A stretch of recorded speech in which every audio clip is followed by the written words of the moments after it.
Hello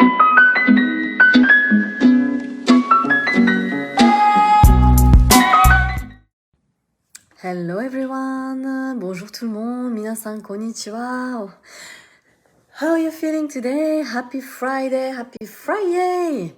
Today, coaching corner video. I thought I would start some videos inspired by my conversation with my clients. Today, I just had a call with one of my clients who is working, and also he is a writer. He loves writing books, and he was asking me how he can start writing again, because you know how life is. We are busy doing a lot of things, busy. We have our to-do list, huge to-do list. We focus on what is urgent most of the time, and we tend to put ourselves on the back burner, or put what gives us joy and passion at the end of the to-do list. So I would like to share with you some of the tips I gave him, hoping that it's going to benefit you as well. The first thing I told him is the biggest mistake we do is we wait motivation to come in order to take action, and actually that's the other way around. When we start taking action, the motivation comes. And I shared with him the 5-second rules by Mel Robbins.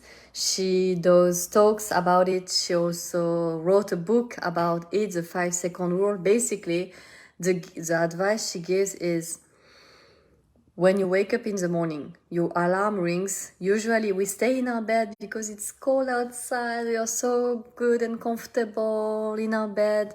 And so instead of going into this thinking mode of, I don't want to go, but I have to go, but I am 5 more minutes, we just count down from 5, 4, 3, 2, 1, and boom, we wake up. And she said she even shares she rolls down from her bed. That way she's already on the floor.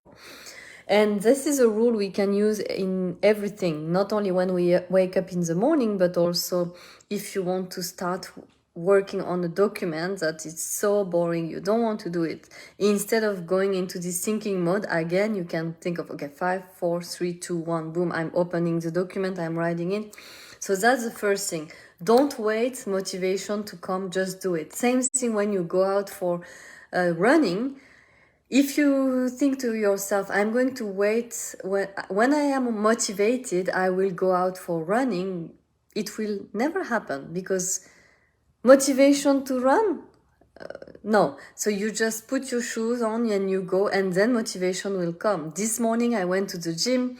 I was not motivated. I'd rather stay at home. But I said, okay, you know what? I'm going. My lesson is at my gym, my pound, and I do top it off lesson is at 8 in the morning. Thank you for the heart. It's at 8, I'm going. I don't think, I just go. And so that's the first thing. The first tip I gave him is to do it. Take action. Don't wait the motivation to come. The second tips I gave him is to find an accountability partner, a buddy. I have so many buddies, and especially in his case, because he wants to write, it's important to find someone, for example, who wants to write too, or someone who needs to take another action, and perhaps go into a cafe. And actually that's what he did before, and it worked.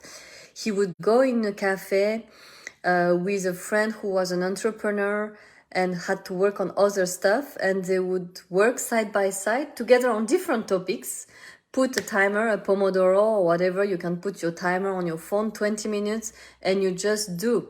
And after 20 minutes, you see if you want to continue, put another timer of 20 minutes, or if you want to do something else. And this is something you can do on your own, alone, or you can have an accountability partner.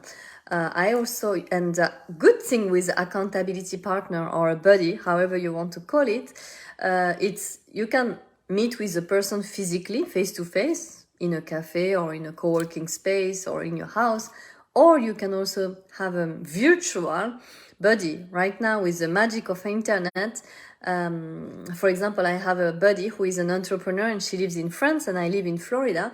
Sometimes we would send a message and say, okay, are you ready right now to do a 20 minutes work? And we set the timer, we work together in parallel, not together, but we work on our tasks, and 20 minutes later we check in.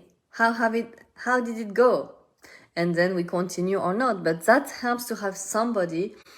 That is why also I had a coach. We just finished the coaching. We had a 3 months coaching, but I like to have coaches also from time to time, also because it helps me to stay accountable with what I say I am going to do. I know there is someone who is going to ask me, and so it could be through different ways, right? Accountability buddy, coach, a friend, whoever. Find someone that can encourage you, support you, has the same goals or not. It could be different goals, right?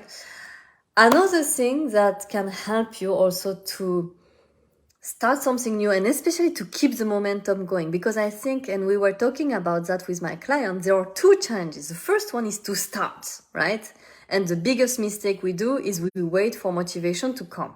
Don't wait for the motivation to come, just do it and it will come later. The second challenge is to keep the momentum going.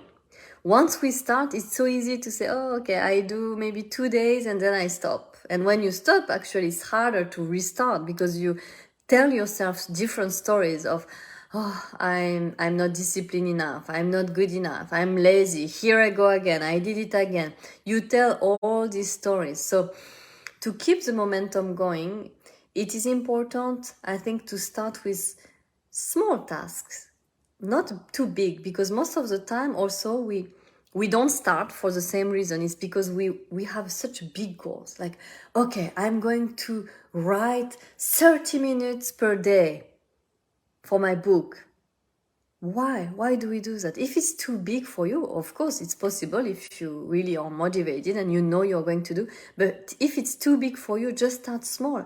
I'm going to start with writing at least 5 minutes a day, or I'm going to start writing 15 minutes per week, whatever it is, but start with baby steps, baby step, and then a baby step plus a baby step plus a baby step becomes a big step.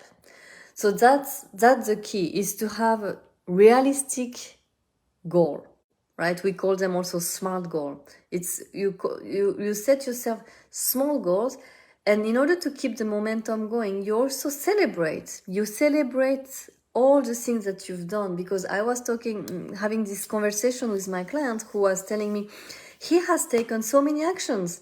He's going to the gym regularly. He started to play piano again. He has done so many things, and yet he's beating himself up for not riding yet. So I told him, first we have to celebrate everything that you've done, and a lot of time we forget this piece. That's the most important thing, I think. It's to celebrate. That's why I encourage all my clients, I invite all of you to start writing about your gratitude each night before going to bed. You write your gratitude, what made you happy during the day, and what made you proud. I like to add this little tweak, not only the gratitude, but also what made you proud of yourself. What did you achieve? If you wrote 5 minutes, wrote that down. I'm so happy I wrote 5 minutes. I'm on my way to finishing my book. You know, it's each stone that we put that makes a big mountain. So in order to keep the momentum going, it's very important to celebrate, take the time to celebrate, to acknowledge all your efforts, to do step by step, little by little, not too big, and not to beat yourself up by telling yourself things like, I'm too lazy, I'm too blah, blah, blah. All this nasty, naughty sentence we say to ourselves. Let's stop doing that too. And in order to keep the momentum going, you also can have a buddy, accountability partner, to have friends or colleagues or coworkers, fellow entrepreneurs, being part of a mastermind group like I am, just to have this energy. And above all, take care of yourself. Do what brings you joy. Focus on what is important to you, not what is urgent, because we tend to get confused between, okay, what is urgent right now?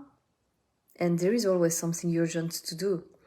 And what is really important to me? Gives me passion? What makes me feel alive? If it's writing, if it's dancing, if it's jogging, meeting with friends, whatever it is that brings you joy, I wish you to do it every week, even if it's just 5 minutes for yourself. Sending you lots of love. I hope this video was helpful. If yes, please like it, comment it, and share this video to anyone who could benefit from it.